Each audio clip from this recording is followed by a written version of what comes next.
Hi everyone, welcome back to my channel. I know it has been a while since I've posted on here. I just really wanted to make sure that I had something I wanted to come on and really talk about, that I was excited to get into and excited to kind of like bring into my channel space.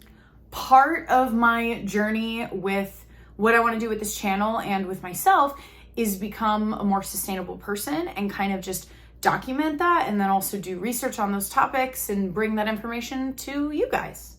In this video, I wanted to talk about the clean girl aesthetic. I'm sure you guys have seen it everywhere if you're on Instagram or TikTok, especially if you're a woman. I feel like it's been kind of like in our faces with influencers and all the sorts of people that, you know, have these aesthetics that we all look at. And I wanted to talk about why the clean girl aesthetic is probably one of the more environmentally unfriendly aesthetics, you know, compared to the other ones. I've seen a lot of different people do videos on these aesthetics and different parts of these aesthetics. And they bring up really, really good points about what it means to have a personality and fit in these boxes, like I just said, and change whatever you're doing to create the person you want to be. However, I want to kind of go at this specific aesthetic from the environmental angle. If you're not really sure what I'm talking about, I've probably shown a couple pictures by now on the screen, but what I'm talking about is basically an aesthetic on social media is like a look that people get into, like, and it really involves most of the time like buying new clothes or getting new items. It's not really about just like you as a person, it's really just what do you give off? Like if you were to take a picture of yourself coming back from the gym or waking up in the morning or making your breakfast or like just basic everyday things. Like if you were to do things every day that you normally do as a human and take a picture of that in that moment, what does it look like? And there's tons of different ones all over the place on social media, and they both apply to an entire look, but also just like one specific look. So like different types of nail trends or hair trends, or I don't know, like pretty much anything. I think it has its merits in creativity. If you feel that you want to be creative with your life and take pictures and enjoy in a certain way. But I think that for the most part, it becomes negative because people feel like they have to fit into an aesthetic, or if they want to be an aesthetic or like have those parts of it, that they have to own certain items and they have to be taking certain pictures and they have to be doing certain activities and having a certain lifestyle or work ethic or whatever. That's kind of what we're talking about in general. But today, like I said, I want to talk specifically about the clean girl aesthetic. The clean girl aesthetic is really, and I've probably said aesthetic like 50 times already, but you know, maybe I'll switch it out. The clean girl look is very simple, modern. It's very like healthy. It's kind of a girl boss kind of vibe, like the new kind of girl boss, like girl boss 3.0 or whatever you want to call it. Like mind, body, soul connection, when in reality, everyone experiences those things differently. And also, I don't think that everyone who does this aesthetic, like, or this conforms to this look, like is completely healthy all the time. It just depends. One of the biggest things I want to talk about today is the fact that the clean girl aesthetic kind of piggybacks on like skincare and natural beauty and makeup beauty that like looks effortless but flawless. I feel like this look kind of came out of COVID as well. In COVID, we all kind of ended up getting glimpses into each other's like homes and lives and want to like emulate certain people more than we did before COVID, because before COVID, social media was big, but social media did not take up so much of so many people's time, and now it does. And I think one of the main points that I want to get across is that any one of these looks or vibes or whatever you want to call them, these trends on social media, are inherently environmentally not great. They have negative effects towards the environment because of the fact that a lot of times they make the trend something where you need to like purchase new items in order to be that new person. Inherently, these aesthetics kind of factor into consumption, and consumption can lead to overconsumption, or, you know, people buy things one time and then feel like they're going to use them, but then they don't, or something like that. And then we end up having like more waste in the environment and more people moving in that direction. I'm gonna have some of my tea. I don't know if you guys like tea, but I drink a lot of tea. I want to first talk about the fact that this look relies heavily on the fact that it kind of looks like natural beauty. Like, it looks like I just woke up and this is how I look all the time. And like, I take such good care of my skin. When in reality, many times people who, and I'm not saying everybody, but I'm saying people who post on social media, specifically celebrities or other high profile influencers, will make themselves look effortless, but they really have like 15 products on their face. It's kind of giving minimalism without giving real minimalism, which is an interesting thing to think about. So the first point I'm going to make on this is the fact that, you know, it kind of pushes consumerism like all of these trends, but I think the skincare part is probably the worst part about the consumerism. It makes you believe that you need this serum or this lotion or this like face wash or something in order to make you feel like you're living that clean girl life, when in reality, being like a clean girl is really just whatever products work for you in whatever order they work for you in. Of course, this is very different for everybody. Everybody's gonna have a different skin issue. Everyone's gonna have a different whatever, you know, whatever they need. But I think it's really interesting to just kind of like think about, like, do I need that serum that that TikToker or that Instagram person is like pushing? And the issue with this kind of goes into point number 2, is that it's overconsumption a lot of the times. Like, people are putting serums on top of serums on top of whatever. And in reality, this creates more waste because they're buying products that they might not even use that often or use almost at all from the time that they buy them. And then they have 80 bottles of skincare. And a lot of times the beauty industry puts these items into plastic bottles and plastic, you know, containers. So this just creates way more waste in the environment than it really needs to. I've definitely done this before and ended up having to either throw out products that expired or, you know, give products I barely opened to a friend or something like that. You know what I mean?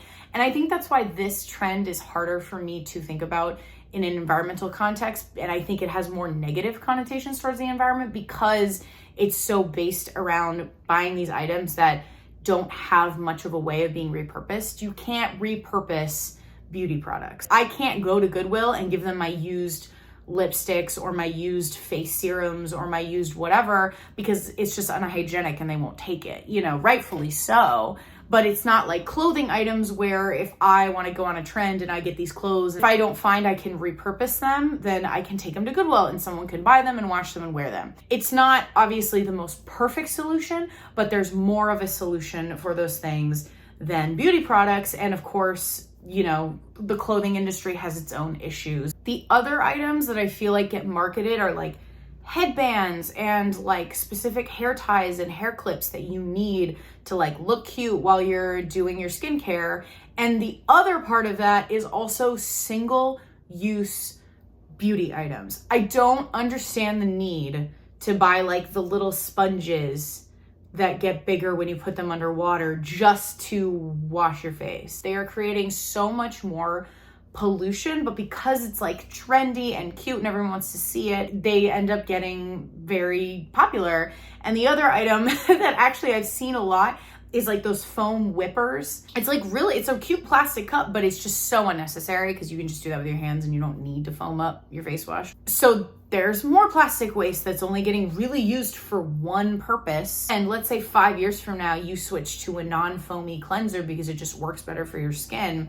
You just have this item that only foams. It's a lot for me to think about in terms of the environmental impacts. Plastic pollution is like the #1 biggest issue with trash in our environment right now. It's just not good. It doesn't biodegrade. It doesn't go anywhere. There's definitely lots of resources that you can find out there to help you understand this topic too if you want more information. There's specific types of plastic that aren't recyclable. Even if something says it's recyclable, it might not actually get recycled wherever you are or wherever you're putting it. So in the end, it's not really doing the biggest benefit for the environment because it's just taking plastic already in the environment and creating new plastic items that could just go to waste anyways. So you're recycling something that once, and yes, it can help, but it's just also like, and there's definitely companies and places trying to do their best, but it's one of those industries I feel like relies heavily on plastic creation. Actually, a resource that I would love to bring up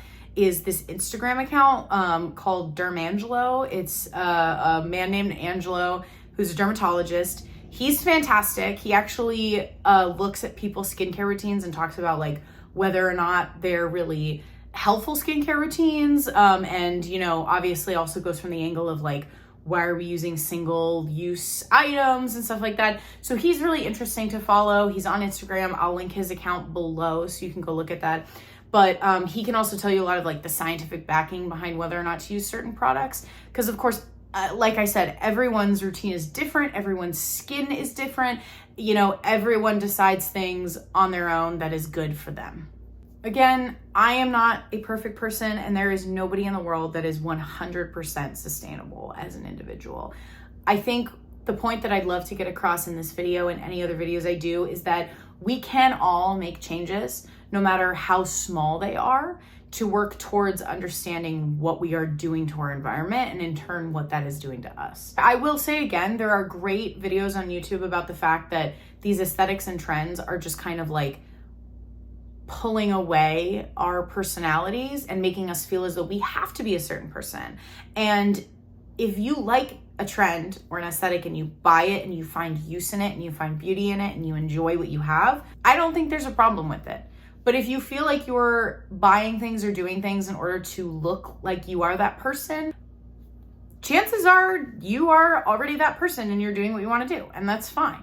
Or you can find ways to figure out how you want to be that person instead of feeling that a purchase is going to create the kind of personality that you want. The more that we can work towards replacing an item in our daily use with something more reusable, the better we can do for the planet and in turn ourselves, because those two things are very highly connected. For example, if you were to replace your bottle of body wash, let's say you use a plastic bottle of body wash, if you were to replace that with a body bar instead, right? Like a bar of soap that's meant to be body wash, then you could probably save 1 to 2 bottles a year of body wash going into landfills, like just plastic pollution. So you could save like probably over 100 bottles just yourself in your lifetime. If you got yourself to do that, that's already a big difference. If you get your whole family to do that, or your whole community or your whole town to do that, that would save so many bottles. That would save thousands and thousands of bottles from going to landfills and creating more plastic pollution, which is a huge win. And that's why I truly believe that if we want to move as individuals in a more sustainable fashion, it could actually be cost effective for us in the long run and be helpful to our environment at the same time. Because a body bar isn't much more expensive than buying a bottle, and or the body bar is going to last you much longer than the bottle of body wash probably would. And if you're at the point in this video where you're kind of asking yourself, well, how could I even make a change like that? Like, what should I start with? There's lots of different ways to do that. So it doesn't have to be body wash. It can also be, they make shampoo and conditioner bars. They make toothpaste that you can just bite, and it comes in like a refillable glass jar. You just bite it and chew it and then put your toothbrush in your mouth. They also make bars for face wash. And I have actually not bought like a single individual hand soap like container in a long time, because I just use bar soap for my hand soap, like in my bathroom. And then in my kitchen, I have like a refillable jar. And again, it doesn't mean that I am 100% sustainable all the time, but those are things that actually last me longer and mean that I don't have to go buy bottles of them when it comes time. I can buy a bar, or I can invest and buy 2 bars, and it's probably like $8, and then it lasts me like the whole year and then some. Those are all ways that you could start making those changes. Again, they don't have to be huge. You don't have to change up your whole routine overnight, because obviously it takes time. And I would say, honestly, the most sustainable thing to do is to try and use the products you already have, because then you're not buying more stuff anyways. But if you start getting low on a product and you feel like, I want to change it up, I want to be a little more environmentally friendly, you can just start doing research on what's available for that product. Again, if there's a shampoo or conditioner you really like, you can do research on bar soaps, because I know that everyone has different ideas about what they want for their hair. It just depends on what you want to find and how much work you want to do to find it, if you have to. If you enjoy having bottles in your shower for shampoo, conditioner, all those things, you can also buy glass bottles and then just refill them with larger refill packs, so that you don't feel like you have to buy as often. And maybe that's a great way for you to move in a more sustainable direction first. Honestly, any of that really helps. And there's a lot of great companies doing those things now that I feel like we all really need to like invest in and look into and give our money in a direction that benefits us and the planet. I guess the last thing I want to say is that I didn't touch too much on this, but I truly believe that these aesthetics and these trends are not your personality. And don't let anyone tell you that you need to act a certain way or buy certain things in order to be a certain person, be a good person, a clean person, a healthy person, a happy person. There are so many people all over the world doing so many things that are helping them live their life to the fullest, and they're not within a trend or an aesthetic or a feel or, you know, whatever it is. So I just kind of wanted to put that out there, because it's really hard not to get bogged down in these things sometimes if that's like all you're seeing while you're scrolling. So as long as you are healthy, happy, thriving, and, you know, have a supportive community and feel like you enjoy your life, there's nothing wrong with sticking with that, or, you know, focusing solely on purchasing what you feel like you really need or want, or what makes you even happier. Well, I hope that this kind of gave you a little more insight into environmentalism and how aesthetics and trends can actually be damaging to our environment and toxic to our environment. That's what I wanted to get across with this video, and I hope you guys found it interesting. I really enjoyed doing a little bit of research on this topic, but this is definitely something I noticed like right away, because it's just within like all of the TikToks and all the information. I want to do more videos like this, and I'm really excited to hopefully kind of like bring that out on this channel. And I guess the last thing I'll say is, if you could subscribe and like this video, that would be the best way to support me, and I would just be thrilled. So yeah, I hope you guys enjoyed this. I'll see you in my next one, and I hope everyone has a great week. Mwah. All right, bye.